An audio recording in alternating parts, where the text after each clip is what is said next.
Guys, it's Sarah, and today I wanted to sit down and chat about my plan for intentional spending in 2021. So I don't plan on putting myself on any kind of strict low buy or budget this year. I just don't really feel like I need to. I did do a beauty budget in 2020 where I set a strict budget for myself, kept track of every single purchase that I made, and I shared that with you quarterly.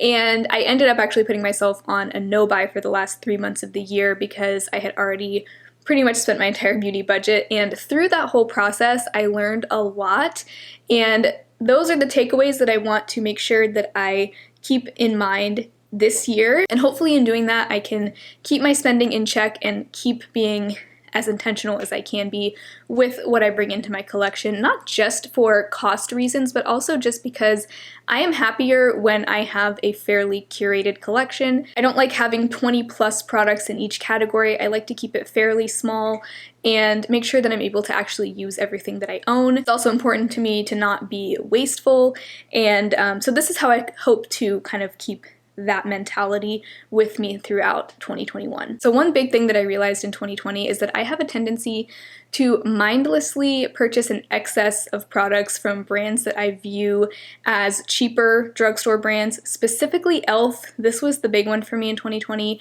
I made several purchases from e.l.f. in 2020, and while a lot of the things I bought from them I ended up loving and I feel really good about buying, I also bought a lot of things that I ended up regretting buying. And even though they are a fairly inexpensive brand, those small purchases really do add up. And we saw that in the video where I talked about products I regret buying and how much I could have saved if I had not bought those things. Many of those things were from e.l.f. and even though I think of e.l.f. as a very cheap brand, their prices have gone up steadily over the years, and their products aren't necessarily all that affordable. Some of them have gotten to be $10, $12, $15, and they do still have some really inexpensive things that are still in like the $3, $4 price range, but even though they've steadily crept up in price over the years, that hasn't really changed the fact that a lot of times if I'm shopping on their website, I'll put the things that I know I want or need in my cart. I have a few staples from them that I repurchase over and over again. And then I'll just sit there and be like, oh, this looks fun, let's add this, you know? And before I know it, I've spent $50, and half of those things I end up not even really wanting. And even though those products are on the cheaper side, number one, those purchases do still add up, and number two, even if they're cheaper, I still don't want to be accumulating a ton of products, whether they're inexpensive or not. So that is something that I want to be way more mindful of this year. e.l.f. is the main one for me, but I think the same could go for most drugstore brands. e.l.f. is just the one that I tend to purchase from more, and that's not an issue that I have with Sephora brands. When I'm making a purchase on Sephora or just from a more expensive brand, I'm a lot more careful about what I buy because of the higher price tag, but I want to be equally careful about what I buy from cheaper brands. Okay, another big thing that I want to be more intentional about this year is buying products for review. So I'm not strictly a review channel by any means. I try to do way more content around using what I have, but I will review products that are new to my collection from time to time, and I enjoy reviewing products, and I think it'll always be a part of my channel even though it's not the main focus of my channel. But in 2020 there were quite a few times where I bought things because I was pressuring myself to review them even though I didn't really want them myself. So that's something I want to be more careful about. Again, it was mainly products from e.l.f. that I just felt the need to buy for review. Some of them were things that people specifically asked me to review. Other things, they were just new releases from e.l.f. that I was like, oh, I should review this because, you know, I do a lot of e.l.f. content on my channel. I don't know if I'll continue to do quite as much e.l.f. content on my channel this year because I don't feel like I need to be some kind of authority on e.l.f. or certain brands or certain products. When I buy something and review it, I want to also buy it because I genuinely want it in my collection, not because I'm pressuring myself to buy it just for review. And there will be times when I buy things for review, especially like I'm planning on doing another of my big yearly sunscreen videos, probably towards the end of spring time this year, and that will require me to probably buy a handful of sunscreens, probably more than a person really needs at a time, but it'll be for the video, but it'll also be products that I'm going to most likely use up unless they just don't work for me. So just being more intentional about what I do buy for review and recognizing when I'm just doing it because I'm pressuring myself for no reason. Another one is to not be afraid to just pay for shipping, especially if there's like one or two things that I want and I know I don't want or need anything else. I'd rather just pay like the $5 or $6 in shipping than randomly buy more products that I don't need that maybe go to waste or that I may just not even end up liking. Another one that's kind of similar is to forego those free gifts with purchase if I'm not interested in them, because a lot of times I'll feel obligated to accept that free gift with purchase. Or this is another thing e.l.f. does. They throw in those little free gifts with purchase, and usually, sometimes it'll actually be good things that I do want to try, but a lot of times it'll just be, you know, not so great products that maybe they're just trying to get rid of. So only accepting gifts with purchase if it's actually something that I want in my collection or that I at least want to try. Another thing that I learned mainly through my 3-month no-buy at the end of the year, I was doing a replacement only no-buy, and I realized that a lot of times when I think I need a replacement of something, I actually don't. And I feel like this especially goes for like hair and body care and skincare. Sometimes makeup too, but it's so rare that I use up all of what I have in a certain makeup category that I'm gonna need to replace something. But for example, when a shampoo gets to like this level, I'm already thinking, ooh, I better go to Target and pick up a new one. And this was something that I was especially doing during my no-buy because I was excited to make those little replacement purchases, because that was the only little dopamine hit that I could get from buying stuff, because I wasn't allowed to just buy makeup.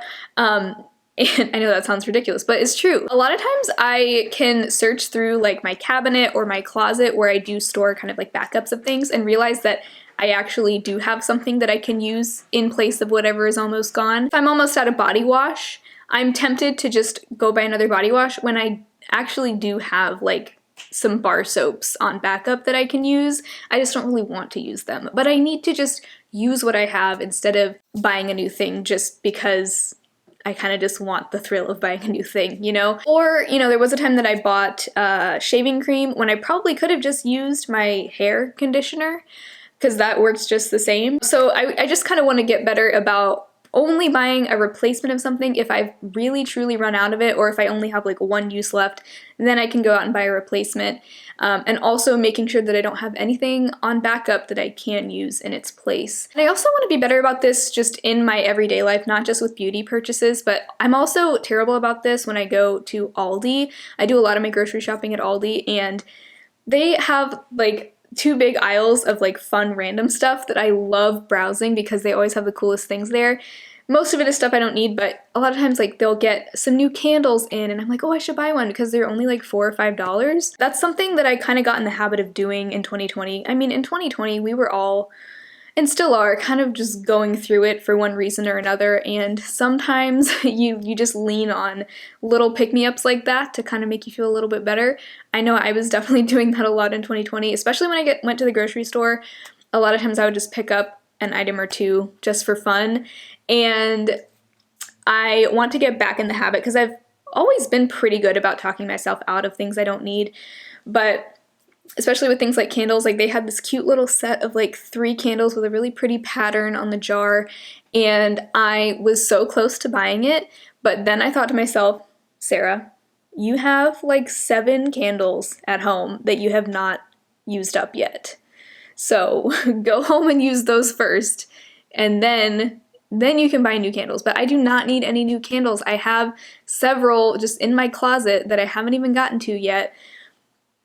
So part of that I think is like, once you have something, you kind of lose the excitement for it after a while. So kind of trying to remember that feeling of excitement from when I first bought that item, and then I'll feel a lot less inclined to just go out and buy the next best thing before I've even used up what I already have. Less frivolous, mindless spending in general. Not that I've ever been really bad about that, but I definitely could be better. I think we all could. And then my last 2 little intentions that I've set for myself are both pertain to what kinds of brands and products I want to prioritize this year. So number 1 is to prioritize Black-owned brands, minority-owned brands, and woman-owned brands whenever possible. That's not to say I'm going to completely stop buying from more mainstream brands.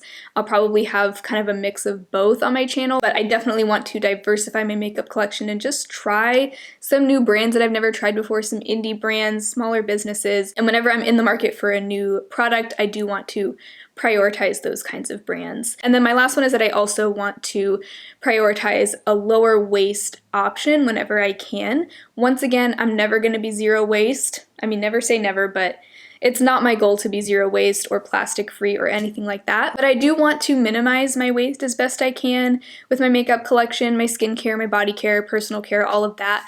I just want to try to be as mindful as I can about the brands I'm buying from and buy the sustainable option whenever I can. I was looking into, this isn't necessarily beauty, but it's kind of like personal care, hygiene. I was looking into those little toothpaste tabs that they come in like either a glass jar or a little like paper packaging, basically a plastic-free, low-waste version of toothpaste. And they look really fun, but they're also like at least, even the most cost-effective one I could find was like double the price of the toothpaste that I already buy in a tube. And in those kinds of cases, like, I don't think everybody needs to feel pressured to buy the zero waste option if it's not in your budget. You know, we could go into a whole discussion on how like reducing waste a lot of times falls on the consumer and the individual, when in reality, corporations are really the ones to blame for the vast majority of waste in our society. So I think, yes, we should all do our part and do our best to reduce our waste and just reduce our overall consumption as much as we can, but at the same time, we as individuals can't do it all. And especially when like the zero waste toothpaste option is just way more expensive than the regular mainstream option, there's no way enough people are going to switch over to the zero waste option that it's actually going to make any sort of difference compared to the difference that corporate regulations and government policies could make. So I just want to add that in because I feel like sometimes people can beat themselves up way more than is really necessary, and we're really just all doing our best. But all that to say is I do want to just try to support brands that I can see are at least making an effort to be more sustainable, but I'm also not going to beat myself up for buying toothpaste. So that's my plan for keeping my spending in 2021 as intentional and mindful as possible. But at the end of the day, I'm just here to have fun.